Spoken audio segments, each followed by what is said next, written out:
তৌহিদ আফ্রিদিকে গ্রেফতার করা হয়েছে, কিন্তু এই ব্যাপারে আমি কোনো কথা বলবো না। আমি কথা বলবো ওই কন্টেন্ট ক্রিয়েটরদের উদ্দেশ্যে যারা এতদিন কোনো কিচ্ছু বলে নাই, এখন হঠাৎ করে ফেসবুকে ইউটিউবে এসে বলতেছেন যে তৌহিদ আফ্রিদি আপনাদের উপর অনেক অত্যাচার করছে, অনেক নির্যাতন করছে। ভাই, আপনার উপর এত অত্যাচার করা হয়েছে, এত নির্যাতন করা হয়েছে, তাহলে আপনি আগে কেন বলেন নাই?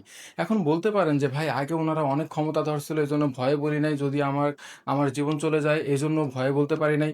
তাহলে এখন আফ্রিদি গ্রেফতার হওয়ার পরে আপনার ভয়টা কেটে গেছে, কিন্তু আমার কথা হচ্ছে, আফ্রিদি যখন জেল থেকে বের হবে তখন কি আপনি আবার ভয় পাবেন? আপনি কি অন্যায় প্রতিবাদ করবেন না? তো অবাক লাগছে এই ব্যাপারটা যে আপনারা এতদিন কেউ কিচ্ছু বলেন নাই, আজকে তৌহিদ আফ্রিদি গ্রেফতার হওয়ার পরে এসে বলতেছেন যে আপনাদের সাথে এটা হয়েছে ওইটা হয়েছে। হায় রে ভাই, আপনাদের উচিত ছিল আরো অনেক আগে বলা।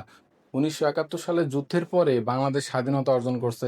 এরপর জুলাই অভ্যুত্থানের পরে অনেকেই বলতেছে যে স্বাধীনতা অর্জন হয়েছে আবার নতুন করে, কিন্তু আমার কেন জানি ডাউট হইতেছে যে ভাই এখনো আমরা কোনো কিছুর মধ্যে বন্দী আছি।